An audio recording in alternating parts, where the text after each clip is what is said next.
Welcome back, everybody. Ready for another deep dive? Absolutely. Always ready to dig into something fascinating. Well, get ready, because today we're taking a closer look at Alan Turing. Ah, Turing. Name synonymous with, well, pretty much the foundation of computer science as we know it. Exactly. But we're going beyond the usual Wikipedia bio. Yeah. We're going to uncover the human story behind the genius. I think what always gets me about Turing is he wasn't just a computer guy. I mean, the guy was a mathematician, a logician, a cryptanalyst, a philosopher, even a theoretical biologist. Talk about a renaissance man. It's true, he really did defy categorization. But let's rewind to the beginning. Turing was born in London in 1912. Even as a kid, his teachers knew he was something special. Yeah, right. I mean, challenging Newtonian physics at 16 after picking up Einstein, that's not your average teenager. Definitely not. But it wasn't all equations and algorithms for young Alan. He was also a friend, a classmate. He had a close bond with a fellow student named Christopher Morcom. Oh, yes, Morcom. Tragically, their friendship was cut short. Morcom's death from bovine tuberculosis at such a young age, it really affected Turing deeply. Absolutely. You can see how this loss might have fueled his later work, this desire to understand the very essence of life and intelligence, maybe even cheat death itself. It's fascinating to consider. It's like he was trying to make sense of the fragility of life through the lens of logic and computation. And maybe that drive is what led him to Cambridge, where he graduated with first-class honors in mathematics. And it's at Cambridge in 1936 that he publishes his groundbreaking work on computability. This is where things get really interesting. Right. Entered the Turing machine. Now, I know this might sound intimidating, but stay with us because it's actually pretty cool. It really is. Imagine, if you will, a machine that operates based on a set of instructions. Think of it like a recipe, a step-by-step process for solving a problem.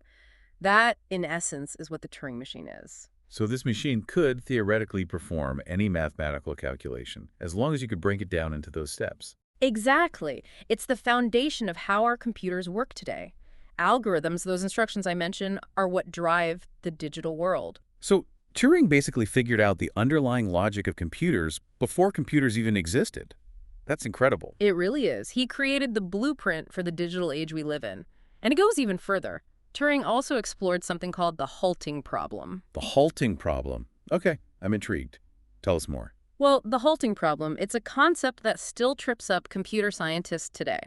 Essentially, Turing proved that it is impossible to create an algorithm that can predict whether any given program will eventually stop running or just keep going forever in a loop. So it's like a fundamental limit to what we can know about how a program will behave, even with all our advanced technology. Precisely. It's a humbling thought, isn't it? It is. But it also makes you realize how far ahead of his time Turing really was. I mean, we're still grappling with the implications of his work today. And then World War II breaks out. Suddenly, Turing's theoretical work takes on a whole new urgency. Absolutely. By 1939, he's recruited to Bletchley Park, Britain's top-secret code-breaking center, their mission, crack the Enigma code used by the Germans. Okay, so Enigma. It's basically the stuff of legends at this point. This incredibly complex encryption device used by the Nazis for all their military communications.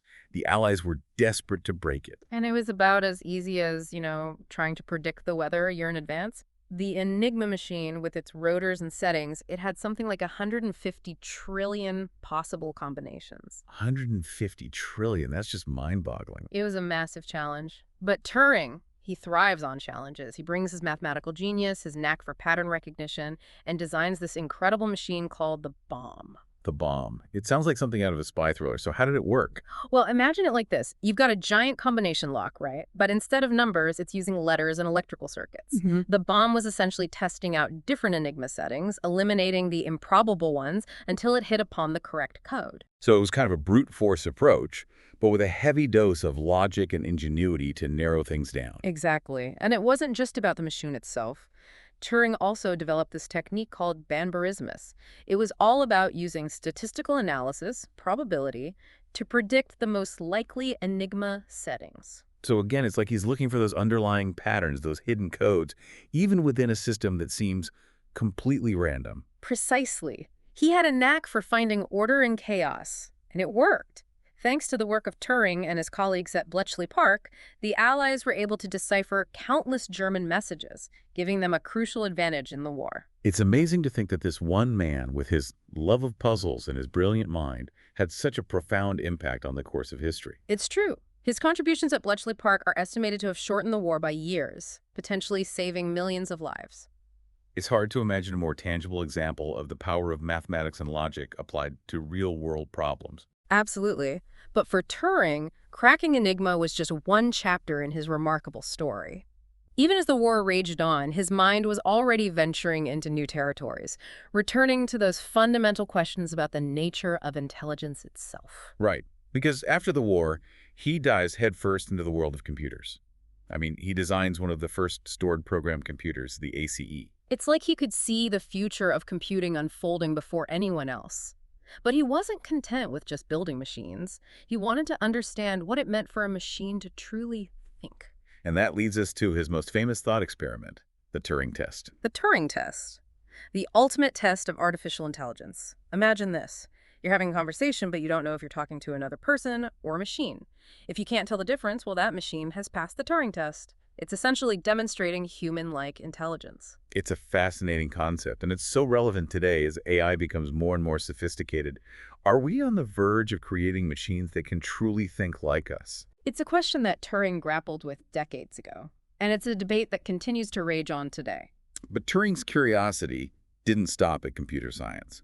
In the early 1950s, he published a groundbreaking paper, The Chemical Basis of Morphogenesis, marking his foray into the world of mathematical biology. Talk about a polymath. From Yeah. code breaking to computers to the very patterns of life itself, Turing's mind has never stopped exploring. Okay, so how does one go from deciphering Nazi codes to deciphering the language of life itself? It seems like quite a leap.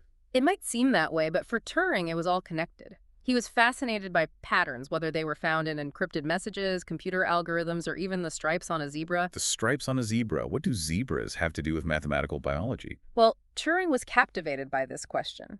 How do these intricate patterns arise in nature? How does a single cell develop into a complex organism with all these beautiful, symmetrical forms?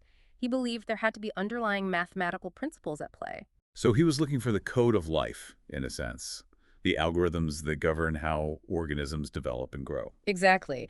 And he found it, or at least he proposed a model for it. He called it a reaction diffusion system. It's based on the idea that simple chemical reactions combined with diffusion, the way molecules spread out, can create incredibly complex patterns. Like those mesmerizing videos you see of chemical reactions forming all sorts of intricate shapes and swirls. Exactly.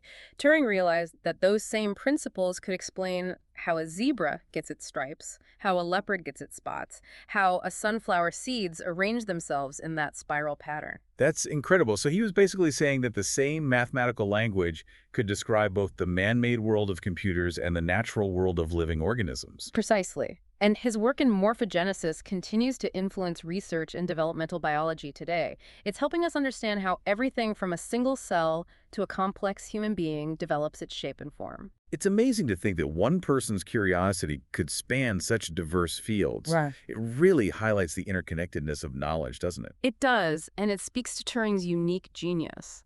But sadly, Turing's own life was as complex and tragic as the patterns he sought to unravel. It's true.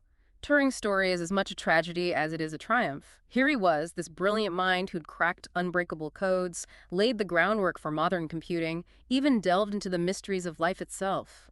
And yet, society turned its back on him. It's almost impossible to believe that in 1952, he was convicted for gross indecency simply because he was gay. Homosexuality was illegal in Britain at the time. It's a stark reminder of how societal norms can be so misguided, so unjust. Absolutely. And the punishment. They gave him a choice, imprisonment or chemical castration. It's horrifying. Imagine being forced to choose between your freedom and your very essence, your identity. And all of this after he'd given so much to his country. It boggles the mind. This war hero, this visionary, stripped of his security clearance, barred from continuing his research, all because of who he loved. And the impact of that hormone therapy. It wasn't just physical, it was deeply psychological. Can you imagine the toll it must have taken on him? It's heartbreaking. And in 1954, at just 41 years old, he was found dead. Cyanide poisoning. Whether it was intentional or accidental, the circumstances are still debated today. But the loss, the sheer waste of such a brilliant mind, it's a tragedy on so many levels. It really is. But thankfully, his story hasn't been forgotten. No, definitely not. In recent years, there's been a movement to recognize his achievements, to atone for the way he was treated. There's been formal apologies from the British government, a posthumous pardon. Even a film about his life that brought his story to a whole new generation. It's fitting in a way. Turing's life, like his work, defied easy categorization. He was a code breaker, a mathematician, a philosopher, a biologist. He broke down barriers in science and challenged the very way we think about intelligence. And perhaps the greatest tragedy is that we'll never know what other mysteries he might have unlocked, what other boundaries he might have shattered if his life hadn't been cut short. It's a sobering thought. But what we can do, what we must do, is learn from his story. Celebrate the brilliance that can arise from the most unexpected places and fight against the kind of prejudice and intolerance that silenced his voice far too soon. Well said. So the next time you use a computer, encounter a CAPTCHA TCHA online, or even just marvel at the intricate patterns in nature, take a moment to remember Alan Turing. Remember his genius, remember his humanity, and remember that the pursuit of knowledge and the fight for a more just and inclusive world, they go hand in hand. Beautifully put. And on that note, we'll wrap up this deep dive into the life and legacy of Alan Turing. Thanks for joining us, everyone. Until next time, keep exploring, keep questioning, and keep diving deep into the subjects that ignite your curiosity.